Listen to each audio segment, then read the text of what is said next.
Abayimbi be Uganda benjogera basasula bulungi. Abayimbi be Uganda abasinga tebasasula bulungi mwana. So bangi nnyo mwana bannumye. Bayimbi batini nnyo. Abamala omukolo n'agamba Wembly wange oli wajangu wano baba tukikoze. Batini nnyo. Kyaka sokwa example emu ya muyimbi Gravity oyo. Omuzinyi. Baba kwasakanyira bulungi nnyo system ye. Asinga omuyimbi ofuna. N'oluyimba olusinga obwakabi mu nsi yonna. Oluyimba lusinga ate dislike si mu nsi yonna. Kino nnyo okula nakikola. Lwaki omuyimbi ennyimba zo teyazikola bate mwazikola? Kwanza sijja ku stage nga baaliza kunvimbisa nzijja kugattako. Nabamu ebyo ebyokuvimbisa. Kati wizikiri ne bajja wano n'agamba abazinye Kenya bamuleetera. Ku last hour. N'agamba mu ssaawa 4 njagala abazinye kuva e Kenya. Olaba bamulugera banona. Stopping to move on. Those challenges is the sun. Wembly nkwaniriza. Nkale muganda. Jebale gyotuusaako engalo. Kale naye mujebale. Oba gwe amazina mugatuusaako ngalo mugatuusaako biwatu. Byonna. Kyekiriwo. Listed. Tukusanze waka abaana oyina bangi. Obabeezaawo otya first and foremost abaana abo. Abaana bano banange gwako tubeerawo lwa kisa kya Katonda. Tubeerawo lwa bantu batwagala. N'abantu balina ekisa okuddiza eri bannaabwe. Engeri gye tubeerawo. Ate tubeerawo lwa kitone kyaffe. Mu nsonga ezo ssatu tubeerawo lwa Katonda, tubeerawo lwa abantu balina emitima egigaba n'ekitone kyaffe. Sometimes we live a life through donations. Through the support of our fans, and through the love from God. Nkwalo ebigala never dona never ganga twakulira kyo bakuwaddeyo. Never fan ngolusi ba promote bato tuwaddeyo kashoko nga Katonda yamanya ngije tukeesaamu mwana. Katonda agabugambye abatabani bange ne bawala bange. Obabalidde batabalidde balina okukeesa. Kyentegeeza olusi tusulange ku njala netukeesa. It's a life to live on. Oyina abaana nga bameka mu bufunze? Right now, Wembly Foundation erina members abasukka mu 3. Naye here at our home, tusulawo abantu 62 kati. 62 bonna mu nnyumba mu. Mu nnyumba eno. Era kati saazi omugola wano asula wano. Mu bisoomozebwa ebisinga bibangamba byobeera nabo abaana bano abasinga bajja ku nguudo. Abaana abavudde ku nguudo baba n'emize egy'enjawulo, banywa obufuta, buyagaggala, obukoola, emize egyo ate abamu ng'obajja waka mu bakadde baabwe. Kati bano bojje ku street teboonoona bali bojje mu bakadde baabwe n'okutabika emize mu baana bano obakwanaganyizza. Chance gye nnyina mwana mbu gye nafuna nze nga nze Wembly. Techajabuzi out of the blue to make Wembly Foundation. Me myself, the professional social worker, professional yangi too. Nze social worker. I'm qualified. Yeah. Muno nasoma social worker and community development by skill. Ostagira mwana. Muno ekintu kyenkolesa waza leero nakisoma. Mbuno kati mayenge jiba handling jibagatta omuntu avudde ku street nona avudde waka. My role is to counsel someone. I'm a counselor by profession. I did social work and community development at Chambogo by degree. Kusagede nakola university yange 2014 abantikira. Kusagede kati omulimu gwe nalina okukola ku counseling abantu bazza mu mindset zaabwe ezitegeera abaavaako. Kati kyoba kyanyanguyira nnyo kubanga nsobola okukwata omwana wa street omuzza back home mu ndowooza ey'ewaka. And adding on that, nengetinga chance nengatibwako ate talenti yange. Bw'omuntu agenda okuntukako nga tayagala nnyo kyenkola anjagalako talent. Kale talent wengatakata skill gye nnina by professional y'omuntu gye najja ku university. Mbaso okuformulatinga omwana oyo okumuba nga ategeera ng'ono mulala gwasanzeewo. Kubasagira kubanza njogera eddoboozi eri limu ngamba sagala nyagala okunaba mu saawa eziti sagala muntu afuluma mu gate saawa eziti emmere kugamba nya rules and regulations ezigoverninga foundations nga omuntu ezigoverninga foundation yange buno omwana agenda okutuuka wano asoka kudda mu rehab atula wali eri nasoka ategeera Wembly foundation eyagala ki era enyumirwa ki era amateeka gawo gali gatya kati noba ng'ovudde ku street wa kati kankubuleko kino teri muona ali ku street atava waka kati street kitegeeza ki osobola kuba nga wagenzeyo ggulo ng'oli wa mwezi oli wa myezi oba oli wa mwaka kati be baana abatuuka wano naye abaana bagenda ogenda ku street baba ne reasons lwaki bagenda ku street emize egimu simanyi banywa amafuta simanyi banywa enjaga ABCD n'abamu abatali ku street bagikozesa kitegeeza ki mbu omwana oyo just abatasanze muntu asobola muzza ku kintu kituufu kati nkankubuuzeeyo abo bali amayirungi n'abanywa enjaga nga babeera mu families eyo gye mubeera bo bakola batya okubeerayo ndowooza abakadde baba bamanyira bumanyizi ne bagamba katubalekere exactly kana ate ekyenjawulo ekyo ku Wembly foundation tetubikiriza ate ffe mbw'ojja ng'olina emuzoogo tugamba we don't like that in our community oba owaka waffe oba kitegeera kekiri ku Wembly foundation muno kikujjayo ku mize emibi gyo gy'obadde okola kiringa nga families endazimula mu bikomera muno nga zirina baana nga tebava ku street nga be baba bazadde nga n'enjaga baginyweraawo so tekiri about street kids it's about the all Ugandan people abantu abasinga mu Uganda oba mu community za Uganda they live that kind of life in ghettos mostly in ghettos osagedde yimbe balivingiramu naye mwana good enough mu Wembly foundation mwana ngeje nasomako oba osagedde ate nyina n'eddiini ate bankuzanga ndi muntu mutuufu nze katika nguleko kino nze sine kikubwa kyenkubisa n'eki sitamiira sinywa njaga sirya mayirungi oba osagedde sinywa sigala oba osagedde sigala na mabaala nze okuba disiko kyokka lisita nasoma nyine tutumu oba ostegedde mbuno osobola okweyisanga bwenjagala mu nsi eno oyina ne ssente nyinamu ne ku ssente ezange ezimala oba ostegedde ebyo ddala naye nagala nentegeera muno nze ndikyakulabirako eri abalala oba ostegedde nze ndi mukulembeze ate abantu banjigirako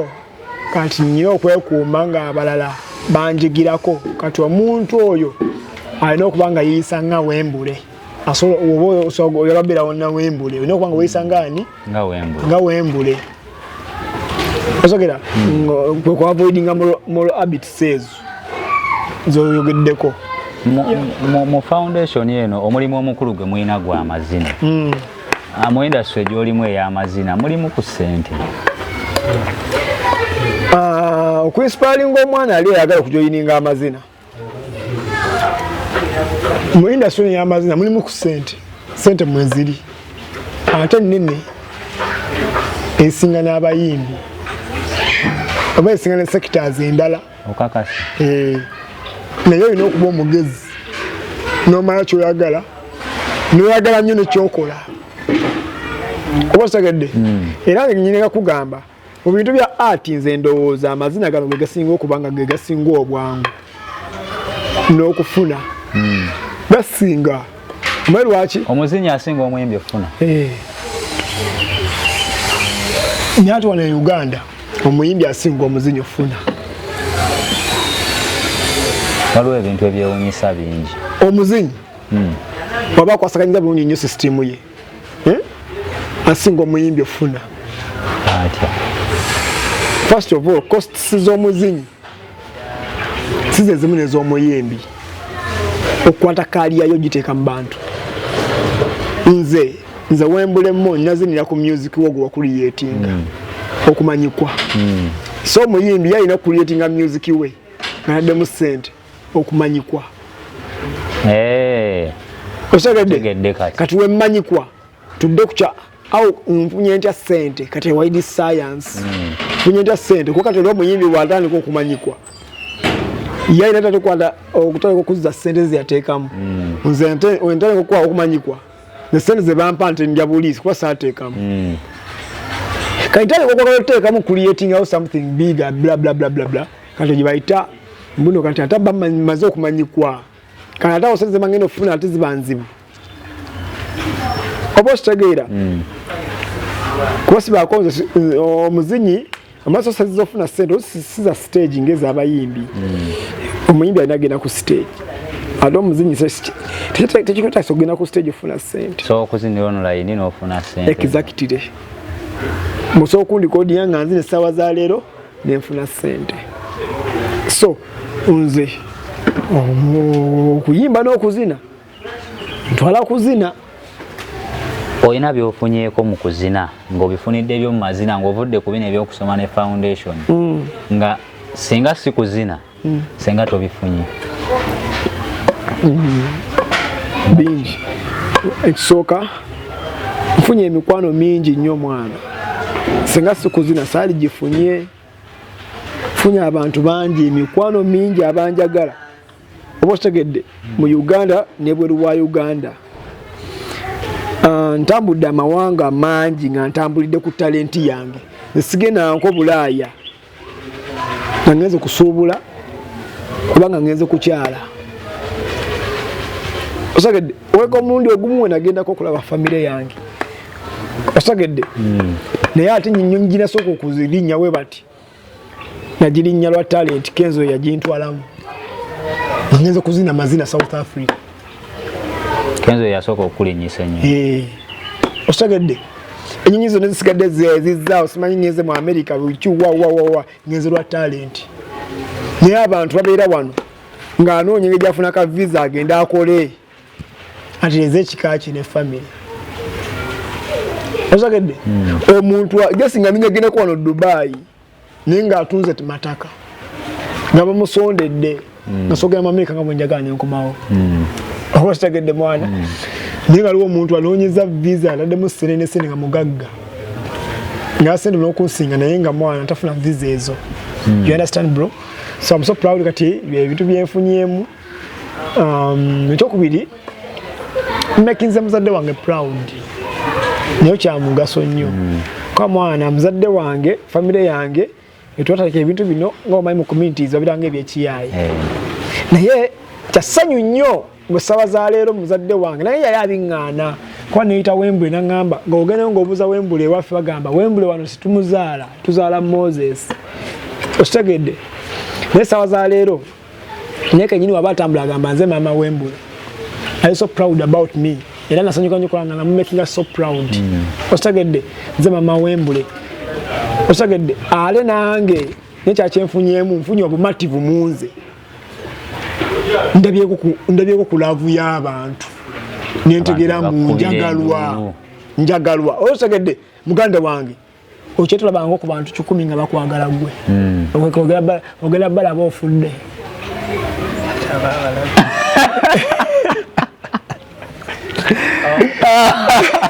tokubye nnyo awo bagamba muno omufu abalaba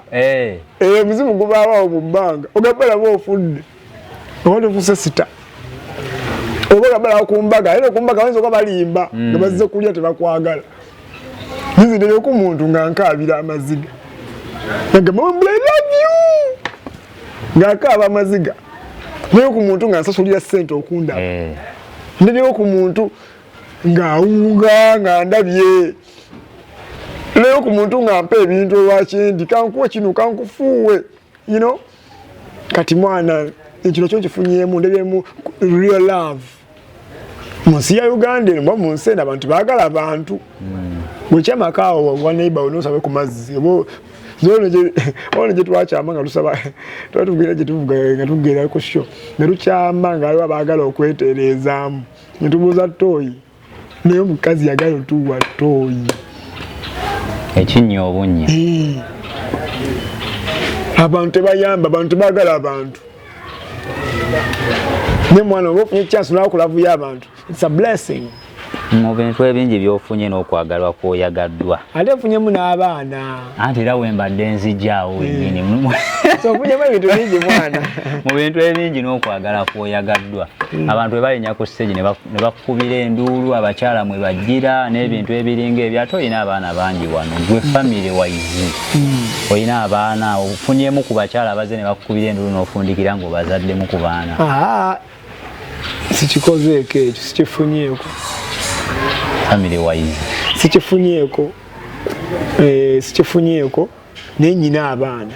naye abaana benyina tebajja abakyala tebajja nga bankubira nduulu ne mbafunamu abaana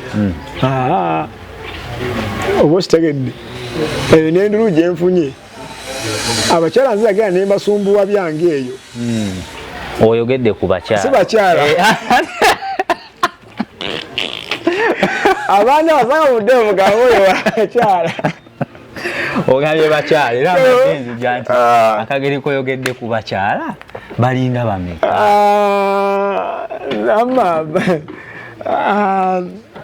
abaana bange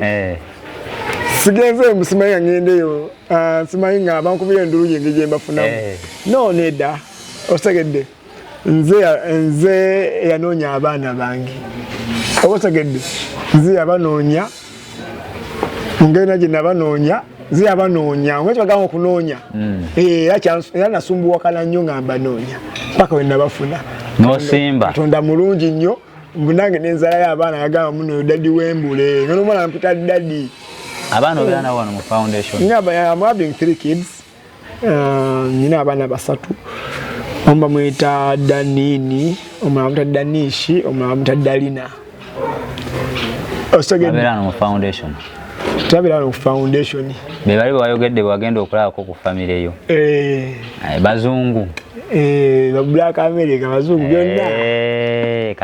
kati awo nkutegedde wagenda mu kuzina e Bulaaya endulu nevuga nnyo ne wano we bali kati awo nkufunye atulaba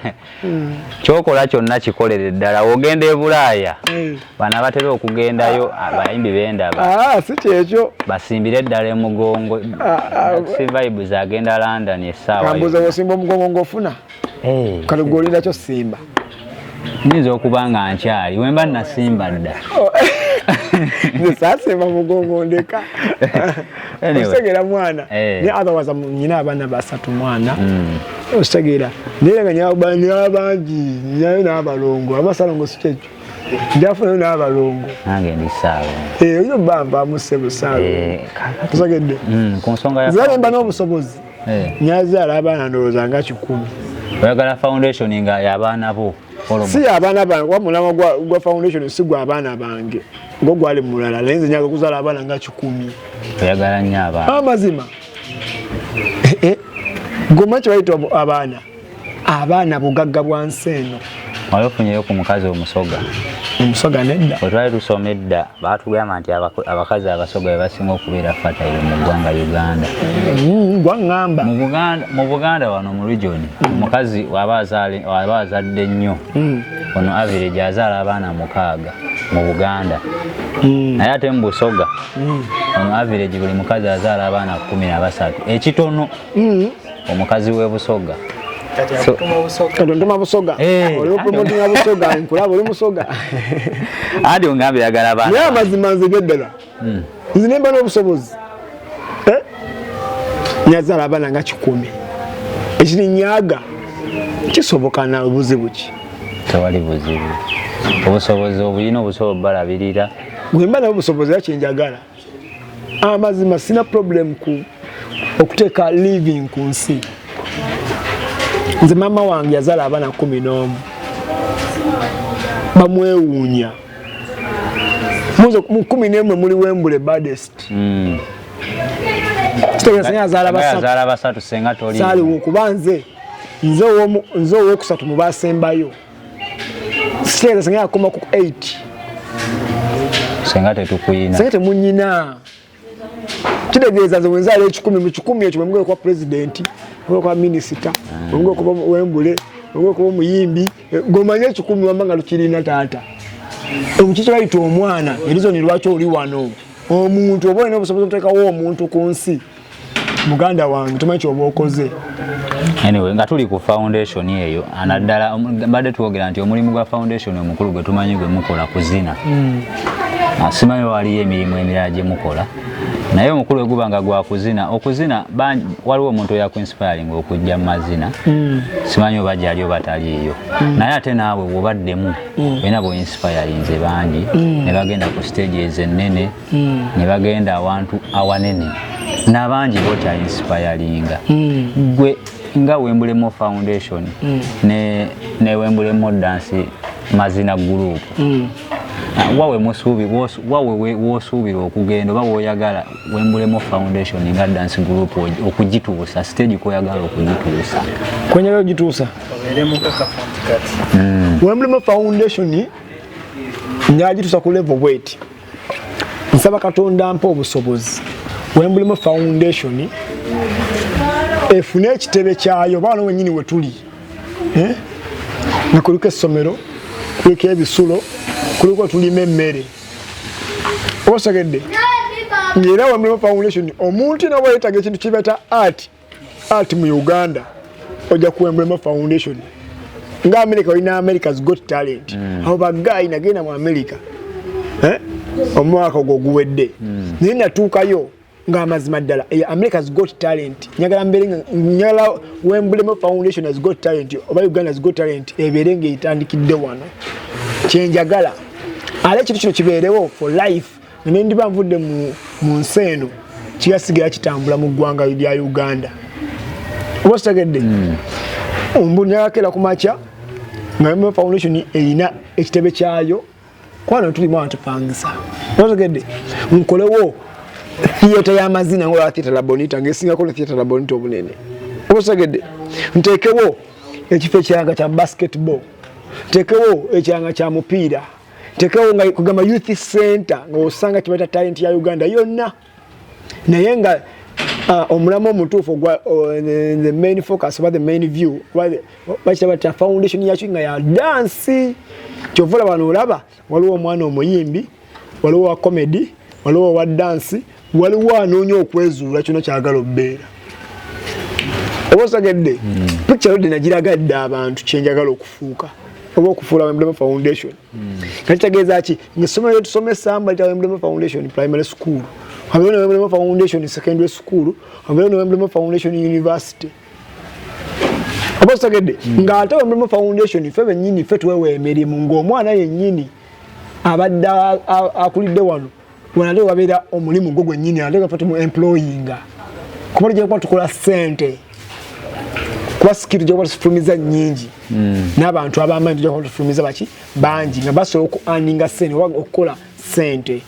mwaki ekirooto kyange kyenjagala okukola munemba nvudde mu bulamu bwange abaana bange bato osagedde omukulu alina emyaka 4 osagedde njagala akule asanga utata kiyateekawo mu Uganda muno ala nenyumirizeemu kuba example nga America's Got Talent yatandikibwa guy bamita Simon naye America's Got Talent yamala kati America teye muteekamu ssente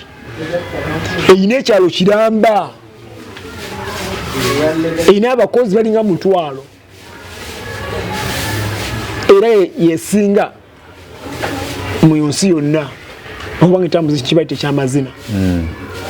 ina kamera ezaayo muna ngiramba w'emirimu otagede ina abajja kuzi interview otagede erezo di kamera zoba meka ina gundi ina mu Hollywood eri California obosagede kachenjaga kana ina gena nenkirabako weba ngamba nitagamu just nga milioni za dola nga 10 ntini nnyo $1 million aga kola wale kintu ky'omusajja oli kyali $1 million nga 5 kati nakwata nga olaba industrial area yonna yiye funa twava eno mu Uganda ne bageto kids nga tulina hotel yaffe gitusulamu nga hotel gitusulamu Serena namba mpanvu bweti yonna ya company ye mu America's Got Talent ne abaliko kuliko ba dancers abavudde mu Africa obosagedde sina namba kati ngakutte nolabanga ki wakaza house ngate erimu bannamawulire nengere biri mu area yemu ola Kampala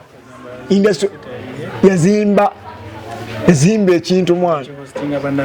bannabitone bensiyona katate abakozi bali wali eri bakola mu America's Got Talent ndiko ba editor abanamawulire abachi emmotoka balina nga bitano ninga musajja yase ine alina kitone eri ayagala bwagazi dance n'aba America eyo naso kusi America's Got Talent na kitandika kana sono kileta mu East Africa East Africa's Got Talent kati manye yatuko gamba mu Uganda's Got Talent ngolede na mwejijikadda nga ina kuwanze sente okukwala talent tujigete ku America's Got Talent obakala bere kinabaze njagala gano okujja mu Uganda ngolede mu Uganda sibi nge ine ekintu kyaye kya Wembly Foundation has got talent. Wembly Foundation has got talent. The Wembly Foundation nge Uganda chobola akabonye ka Wembly Foundation kali black yellow red Uganda ate Africa no olaba osagedde yeri main logo eraga emikono gy'abantu gisaba obuyambi black yellow red Uganda eri mu Africa ina bekyanga yeyo logo nji describe inze seta kagamba Wembly of Uganda Uganda's got talent through Wembly Foundation kali nebya bazungu abo esazo nagenda kujja mu Uganda agambe Uganda's got talent hayino kulaba nga tebitambula ddeyo eraze ndaba bakola simanyi byani ebyo ebintu commission by'amazina tebalina vision mbalaba banji osagedde Oso abayisa just ka sponsorship akabaddeo ABC ne yakola ekintu kachira berawo kachira TV yacho wachita Wembly Foundation TV era mutekina ku omulimu nze wenyo so musabire fune sente uno cameraman agera bera ko akwata ebintu ebyo eri America's Got Talent eina TV era n'abaana bato bagira natwe batebala ba dance nibala babana bafuusa nibala babakuba kiye bazanyi sembwa abakuba omupiira abewuba mu bbanga tubisobola bulungi nyo kyetaaga muntu akitandika mbuwe Wembly nzavudde ngena kitandika netaga mu milioni za dola 10 ompaako mmeke essaawa zotandike nyinamu ekyebiri kimpe kati mu kamera kubonza ovaawo noweefuula siyinza vaawo nga sikikuwadde kimpe kati neseeraba leero tutandikidde ku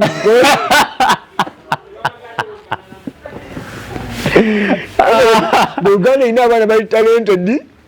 okipesa zaayiro Uganda yesinga abazinyi abakabi mu Africa Ghetto Kids kati bananga abantu bali mu kubuuka bana yuko baba buuka tuli mu kiraba yesinga abazinyi abakabi mu Africa yesinga ababako omupiira abakabi mu Africa ohule kigambo ekyo kati koze tocha okigatteri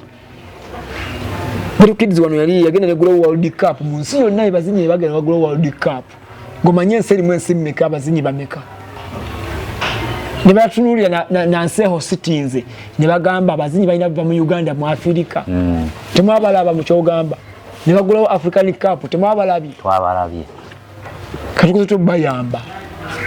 waba tuwali abayamba waba nga tuwali babayamba waba genda kweyamba Wembly gyendiko kwa Uganda njimanyi yakujjukiza mu bintu ebingi byokola Kiroto like what is your biggest dream stage woyagala okugamba nti wenkubirako kweno stage efaanana bweti oba gyenda ababeera mu California oba ebeera e Congo nenyimbako kweyo stage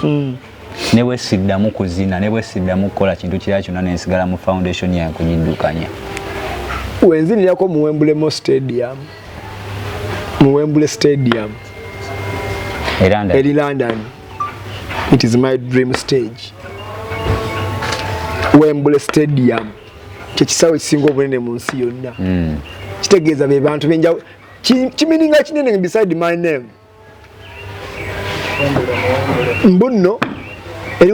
Wembly Stadium ate Wembly yagiziniddemu ate yeyina ne crowd ekunganya omundi ogumu nengizinira ng'endaba kitegeeza mba mmazeeyo kuba America's Got Talent nagenzeeyo osagedde kati stage kyawe n'agenda bawaawo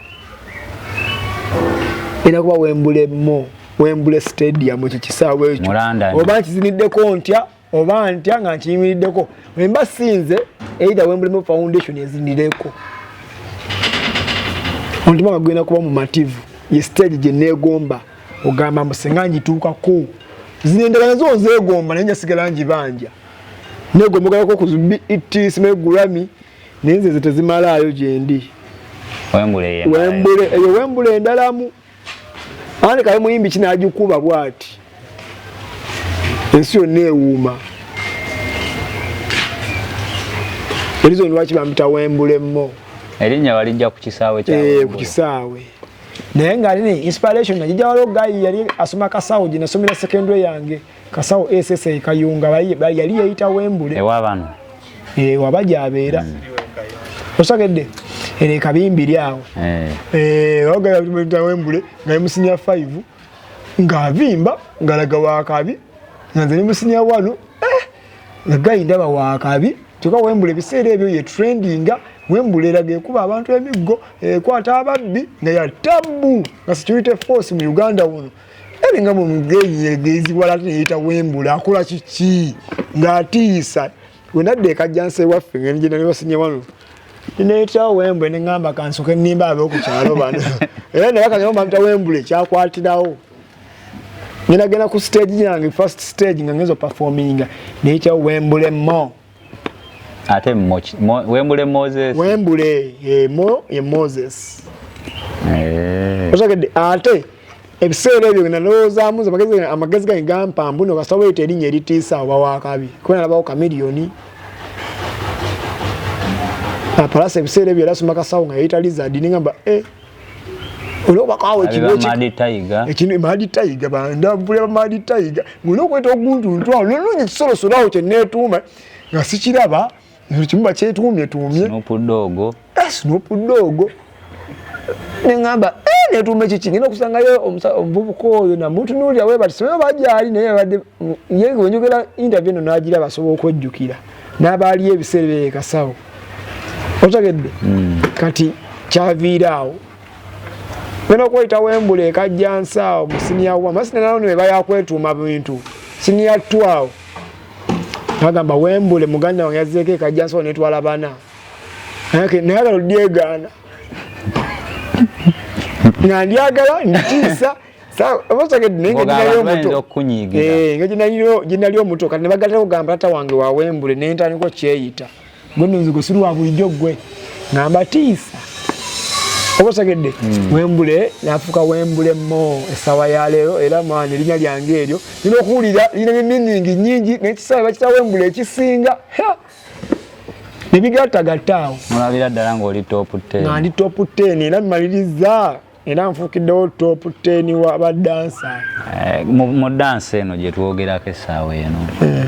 waliwo abantu bonna abazze ne bagamba nti nze Wembly wa inspiringa katugeze nga woyogedde ku bageto kids tica yali azzeeko ko n'akugamba nti Wembly gwe yali inspiration yaffe okukola ekintu kino kituusa we tulaze mirundi mingi soko batubuulira babajjako ne bagamba nti at least Wembly olina kyotukoledde otutuukayo ku tto nga geto kids egyetandikiddeko obosegedde kati mbadde nsaba nnyo abasigadde basambule bali ne beeyogerera kuba ate kiyinza obutakola makulu nyinza okyogera ate edondamu mu interviewinga yena agamba nedda kati appreciation oba recognition isana kuba mu bo why have said geto kids kuba kyo nkirabyeko nga akyogera emirundi mingi mu kamera osagedde geto kids mbuno yo yampa flowers nga nkyategeera ngera nga nkyalaba naye tuyinza okugamba nnyo bennyambye ate sibadansa bokka n'abayimbi osagedde naye nga they can't come out and say it ate si ye vision si gwe mulamu amuno abantu balina okujja bankyalinge bagambe Wembly no nkyogerako wakuba okimbuuziza osagedde naye kati ansa yakyo abantu abakyogedde geto kids abo osagedde abasigadde basirika busirisi waliwo oyo kyaliwo ennyo oyo owa hyper dancers bingi mubaddenga mwenna all the time mukola mwenna yali akusiimyeko n'agamba nti kino bakirika kubanga I think essaawa eno mu Uganda ebyaddala nga tuvudde ku ghetto kids abaana basinga okutambula ennyo abahayipa ebintu emanyagala babo bali behind the cameras interview eyo mbadde nsaba nnyo ebibuuzo bibuuze bo sinze wali bikwata ku bo badde sana obibuuze bo kati wabuuze nga wemba wombuuzizza wabuuze yakulabanga na Wembly ABCDD ule kyali kuzaamu ekibide ansawule mu interview yinzeko simu interview ngangako kati mwino gera mba interview yinzeko bonna abantu beba tumutegeere bulungi nnyo kuba kitandikira ate eno gyendi saga nyate njogere ansa nkyamu nga tomuloso kyeyogerera gwena omumanyi gwe nalinya oba gwe nalinya abandi abanga naye obusegedde ku bayimbi bennyini kale kati abayimbi bokozeeko nabo bangi bangi anyway naye omuntu ali mu maaso g'abantu ennyo abantu gwe bamanyi fiiki n'abayimbi abalala kale bangi abayimbi babasasula bulungi abayimbi b'e Uganda benjogerako basasula bulungi abayimbi b'e Uganda abasinga tebasasula bulungi mwana osagedde naye lwakwafe byatusanga naddala nze Wembly nga njagala nnyo kyenkola otherwise abaana bangi abamenyesa emitima bavudde mu mazina bavudde mu talent mwana olw'obutabasasula bulungi olw'obutabazaamu maanyi bangi mwana betotandika nabo nga bagwamu amaanyi ng'era lwa nga kyava ku bayimbi nga kyava ku bantu babawa mirimu jjukira omuzinyi ebiseera ebisinga alina zinira ku muyimbi oluusi ne ba event promoter abo ba organizers naye kati akwaza mwana sibikkiriza nwanye nnyo kwa munno nze buli kyonda bankola essaawa zange kati gwemanya buli wondaba wonna mba nsiimye mba njagadde okikola era kyona kyona ekivaayo mba okke nakyo kuba nze mmaye bulungi nnyo nsobola okugenda ku shoyo nga nkyaye bulungi nnyo n'otampa nkisuubira naye nga nze nasazeewo emmeeme yange ekoleki ekikola era kisobola kunstopinga butaddamu kukikola naye kati abaana bangi nnyo baggwamu amaanyi babamenya emitima agenda ku video shoot omuyimbi n'amuddukako agenda ku stage abantu organizer n'amugamba nkuyambye biyambye okuteeka wano kweno show nze bye nabivaamu kyasi gye nnyina mbu buli muntu ajja ewange ajja nsaba kati naye nakikolerera omunno webagezaako okummenya omutima saakikkiriza namanya amaanyi nagateeka mu bantu kati abantu bano unagenda ku stage ne performinga bambi abantu bote bakuvaamu kanyina demand from the public mu abantu bandimandinga osagedde nembeera yense kudimandinga kuleta Wembly ku stage yo ne ku show yo ne mu video yo kuba saasula mu time we mali bagala kumenyeza ki omutima sagwamu maanyi nategeera nimanya muno omuwagizi yese nga ntegeera ajja kunjagala ajja kumpa ekitini kyayina alefuna tukolera ki muwagizi n'oyo muyimbi anteekayo akolera muwagizi kati kansavinga omuwagizi sigenda savinga muyimbi kati ewembulemo kyovola banzo sokuntwa badansa balane nkuyira 5 kubanze ngenda kusavinga muwagizi si muyimbi omuyimbi akulekawo naawe waliwo abayimbi abali bakulumyeko bangi nnyo nga gyenkomeza abannumye basinga abatannumye obungi era percentage abannumye bali 80 abatannumye bali 20 nikata wotendera oba strong obwendiko n'okutuusa kino ekintu wano wendi n'ontukana ku level ate yamba abalala kitegeeza passion kintu kikulu mu kintu kyokola abakulumye olina bokyakolerako nga wannuma nkivuddeko kansigale nga kukolera abamu mbakolera naye ng'oluusi batuuka mu maaso gange nga si be banconnectinze gyali nembakolera naye nga ate nyambiramu oluusi director agenda omushootinga oba kategeddaako nze nsobola okugenda ku video shoot naye nga director agenda ogishootinga yazze nansaba nangamba Wembly mbadde nsaba mbe ku bazinyi bo 5 naye kenyini ogireko naye ngenda shootinga omuyimbi bwati ne bwati nemugamba oyo nonno omulaba yannuma ssente zange osegedde kati bambi no director nangamba ekiriwo mama Wembly yamba nze kuba nange mwana nyagala kuvaayo oba oluusi eno video mwana yentaasa mu competition yange mu competition gyalimu yaba directors kati wembulemberera mwana neza ku video shoot ne Omuyimbi nandaba nga yanziba nine mwagata si business etulese zinde ko chapter ndala nnyo ne mubongana ko Abayagala ne kuba dance wange olusi ngamba manyi reason being mayinze ngina mbine ebitu bya videography no kulaga abaana ensi promoting them for in many reasons mbalo olusi ngamba kantu alo mwana ono yakyetaga siyeteka onyo igo yange eyoli eyagwawe emabega musimanyi yannoma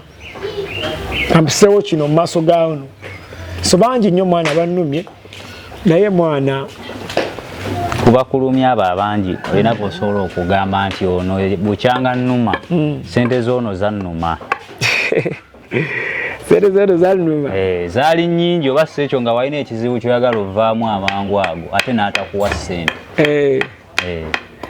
mwana waali era weebali naye kantwalo kamuleke kamusonyiwe obutamwogerako kuba akisomo ono neyakaalya tekigenda vaawo enkyogera kamusonyiwe naye kati yeerabye oba sitegedde kamusonyiwe omwogerako omuteeka mu judgment ya public oba sitegedde naye kyemusaba yeetereze oba sitegedde musajja mukazi musajja abasajja abo abasajja be basinga okukuluma kuba abakazi tubawo nobakolera mwana aye most times bamwe abakazi era si batutuukirira babeera basajja bebaba managinga oba sitegedde so bangi nnyo mwana osagedde olina amaana n'omukubira nakugamba mwana gutonkubira mu simu naye nga no yazza akusaba oba sitegedde waliwo n'abajja wano n'akusaba n'amakozesa abaana n'adduka kazi nyina abaana bangi mutwala ku video shoot wano mwana ne recently wano emabega nina video shoot gye twakola tugenda n'abaana bano mayinza ndi mwangu wa kutwala ku bintu ebyo simegejja ngunziniremu ndi mwangu nnyo nze neesiga mangu omuntu omuntu ajja wano nanegayirira ne mugamba tugende performinga n'amaana agamba kanzije tajjako amasimu n'agamba kangende nkusindiikire nako mukubira amasimu gumu ebiri agafuula bize nembivaako bosegedde naye ng'oluta abaana nga 5 tutaddemu zi takisi bosegedde bano abaana mu kaseera tosaba banyonyola ekyo mbona imanyi mwana tebatuwadde ssente oba just abateekamu kiri kyemba nkugamba ekiba kyekyo kikkirize nkwagaliza gumanya mbu nno luwoozi zina kukyusa bulamu bwo si kuzina kufuna ssente ne Wembly Foundation kuba wanyingi tugenda okugenda baleme tuwa ssente bosagedde nego kyengenda okukusaba jangu wano ofunewo talent ofunewo tutumu ogenda okola ebibyo otherwise oba wanona ssente okagendika disappointed musheji mushemu oba bbiri tugenda ku show no performing bwe bati nga concerting eyo Omuyimbi n'amala ng'akimazi n'atwa mu mmotoka n'ajjako essimu n'agenda nagulina abaana nga 8 natafaayo okukolegera Wembly oba zeeyo atya bayimbi batini nnyo abamala omukolo n'agamba Wembly wange oli wajangu wano baba tukikoze kati at least abo bw'oba otuwaako omuyimbi nga sheewedde oba omuyimbi yenna akola mu lofit be wali okozeeko nabo nga ye akola lofit n'agamba nti Wembly sheewedde mugaati guguno oba kino kikino kyekiriwo njogera point bweti sheewedde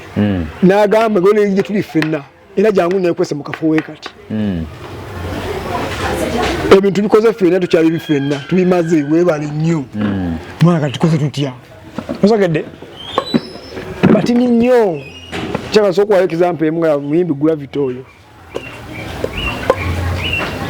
osogedde yasigala yokiza po gyenkuwadde osogedde gasobbawo abaana naye kanjogereko oyo Gravity bukyanga mbeerawo ye muyimbi gwe wakozeeko naye n'akwanguyira mu payment n'ebisigadde ngasale payment kuba omuntu asooka osoma mu ngeri yonna naye nkugezako okulaga social relationship n'omuntu osagedde kyengezako okulaga someone can pay you within 2 months wameka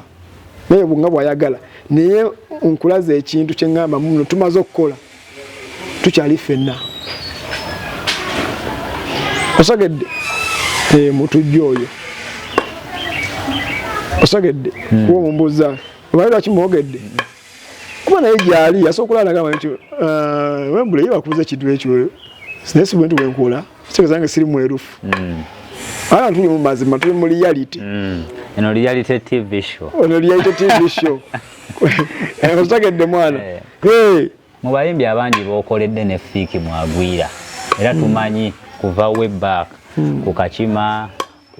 nyimba nyingi ze mukoze mwenna weekend ewedde fiki abadde ne show erugoga webadde successful wetugenda tetwakulaba ku stage nga ate tumanyi nti gwe main character mu industry ya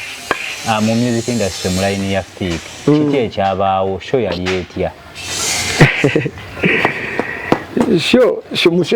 show ya fiki Fameica live in Kampala musho ya fiki ato show yali ya fiki obosagedde kale kiwanda bako kwa shuti yali yange obosagedde kiwanda bako ekyo mu program ya fiki kinalina okulabikirako kuba omukolo gwali gugwe okalagidde naye ente nzira nakola ki naliwo naye nateekateeka kinalina oteekateeka nalirwedde osagedde ekyo kinadde libalinga kabaka kati kikosi ogiraba omukolo gubeera gwa fiki Fameica ebambagaye kyanga kati ngogera kuwasa embaga omukolo gubeera gugwo we bati obanga gwakuti microphone gwateekawo gwajjawo gwa stopping gwagamba n'abantu biwedde gwe controller wa buli kintu kale kiwanda bako kinali nyina okukola okusinziza ku programu ye enyimba ze wakola ne fiki tewali lwonna luyimba na lumu lwe yayimbako what went wrong yayimbako Kachima naye yamuyimbako katidi nnyo nagamba obudde butukutte so kyakino okuba mukolo gwali gugwe programu yange muye yali bwetyo is it because nti cause ku kyetwali tumanya according to Bushington yali producer wa show yali atuganya nti omuyimbi agenda tuukawo aliya yagenda osookawo ku stage abruptly ebintu ne bikyuka abayimbi ne bajja ne bayimba abalala so obudde ne butuuka nga bugenze omuyimbi enyimba ezisinga teyaziyimba twali tulowooza agenda kujja kuyimba live oba semi live n'atuuka n'ava ku live ng'agikooye sound nga si nnungi n'adda ku CD ng'obudde atugamba nti obudde bugenze kyali direct nti obudde bugenze oba enteekateeka eno mu kuteekateeka show behind emabega nga tetunatuuka ku lunaku lwa enteekateeka tezaali nnuŋŋamu bulungi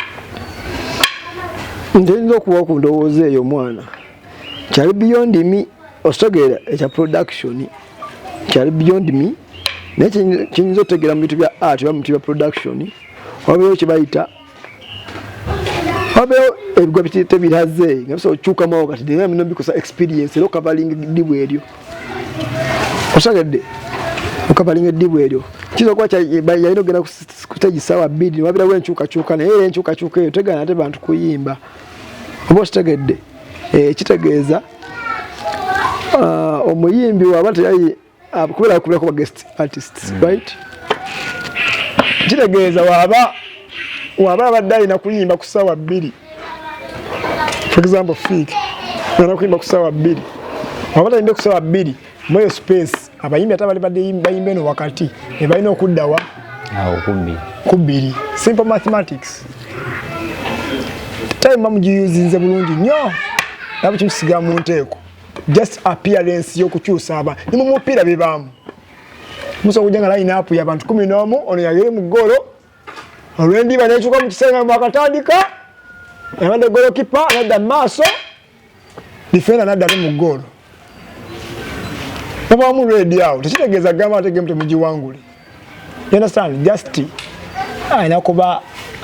genius gw'omuntu ali mu control y'ekintu ekyo kutegeera oba ekyo kibaita ebigo tebirazi babiyita bata mu luzungu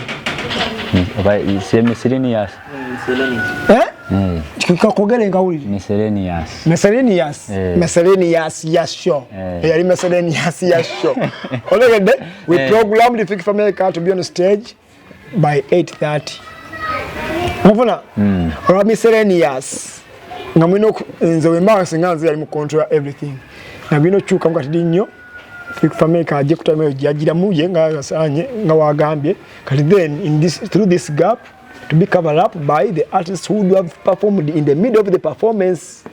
You understand? Nga church programming dua bwe cyali badde kupowa ku muzuri nebabera ne era cyali kupowa nebabera atali ba mativu mwecho just yao kaka bulabulamu nenga otherwise endongo fe twagikuba the introduction kubana yinzo mulaba gwa wakola introduction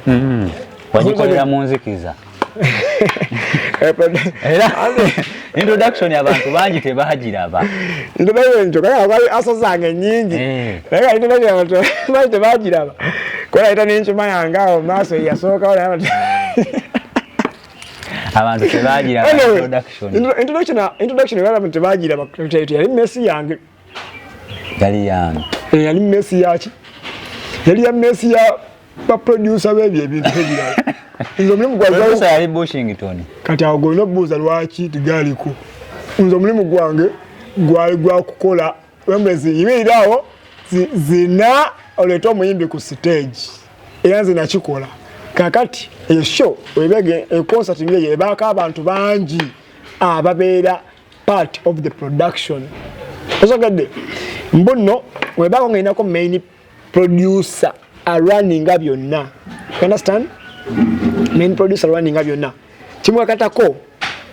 abaya sudwa otegera Wembly ali okay. Owamatala ali okay. Sound ye okay.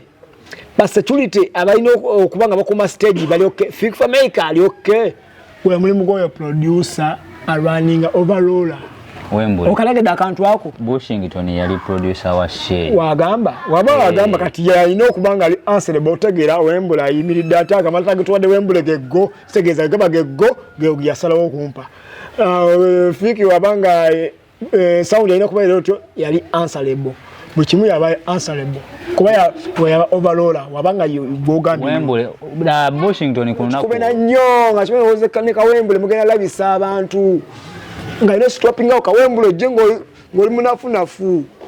kwanza sijja ku stage nga baanze kunvimbisa nzija kugattako nabamwe ebyo kuvimbisa abagaba dansa abo kuvimbisa ambayina so baba sindikira fe tujja kugattako ebyadda tujja kugattako right we gain but the main focus tujja kugattako also get we gain from it however much tujja kugattako also get ne ate saga olutwale nga babega amostagedde kwera ddwa bye bitubiteka mu time bana bali talented nawo obiraba bibakola ku stage they need to be appreciated they need to be respected obostagedde kati muyimbi era mpadde sente zeo yo grenade you know ne yagamba manyi sigena ku stage nga Wembly etaliko ate mpote ba dancer besta kuzina buri assos bali mutufu is an artist kale wizikida jakyogera olabe kati wizikidi ne wajja wano agamba abazinye Kenya abamuleetera ku last hour naga musawa nya njagala abazinye kuva e Kenya olabe bamugera wanona amazima ne yewuza mukati dinyaawo wabesa wanganya bakubidde njagala abazinye nga bogera Luswahili suggestion bazoleyo omero akiri bazoleyo mu Uganda tukuze tuweraba ogenda okulaba nze Wembly atenda bakutte kamera kati yo ngwe madenda bayeta bulijjo twaye twebuuza netwesanze ku event emabega guno alimu feeling musimanyi na muzole yanga twamuzuya uli alakunka kasamu out of the blue asoteka wawo akantu kati dinyo kamera yange can't change to that side and there are many tewuteka wawo akabera. They have to reduce on the numbers so that nze nkwata focus y'abantu bana tokavuga luze badansa 10 ola waika wakabingala kuka kasamu mwalinawo se you understand na yenze yo se ten stopping to move on those challenges zisanze kandi ngumiza aki nyecho kyenebaza kati ku mulyango nebaza nyecho kyenateleza nebaza babera ku milyango ja show bategera Wembly Foundation bebani bategana Wembly agena bameka tubachampa buzibu naye tema bega ngameze n'abantu abiri Wembly yingiza ko mukaga tukuwadde mukaga joli yagendo be bagendo zina ina nyini bazinyi shia bano bagazina ki tebalaje balaga naye kali naku zino bakitegeera omulimu bagula bagwokola omulimu bagula gwenkola mukushoya kenzo natwala abazinyi bisatu ku stage 300 dancers Edikenzo festival naliwo najiraba kibakola tewakiraba nakiraba naye kyali ku program ku order ne basi yabaleeta basi ngazino zigaso ngekintu ekyo training do mwezi mulamba kati ate abeera leader waabwe nga nzayo bayingiza but it was organized bashitegeera Kenzo Wembly agambye yingiza era twayingira bunyi tukola ekintu ekyo nga ntobuzi batusosa nga tuba ku stage just organizer agamba ogomyete kunya ku stage yange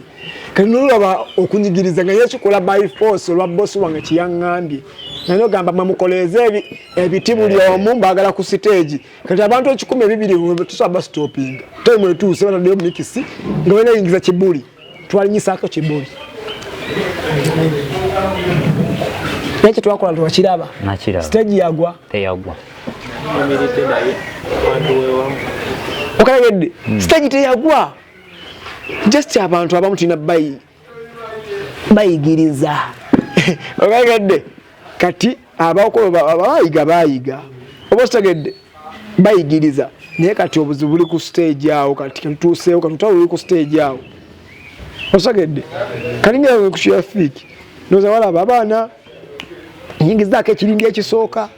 ate abala babaganye ngamba musikomo beera awo tuyingire so ntwaleko bala bagenda okutandika okola performance esooka nasanga obuzibu bw'amaanyi nnyo naye Katonda mulungi nnyo muno anko Keti namunnyonnyola n'akitegeera yannamba gwe bana abala bisatu bana abantu bisatu batwala waino so gitayo ne mugamba taati Wembly Foundation babi ye n'akitegeera ngamba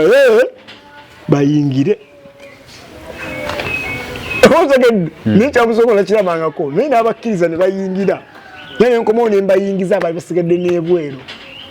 era gwe omulimu gw'alaba gwe twakola ku stage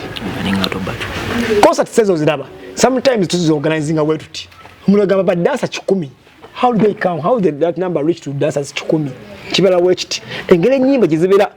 one so programming n'omuyimbi ne mugamba abagenda okuba introduction bagenda kuba badansa 25 introduction wegwa webati oluyimba oluddako onoba badansa bala 2 oba 15 nga bambadde costume ki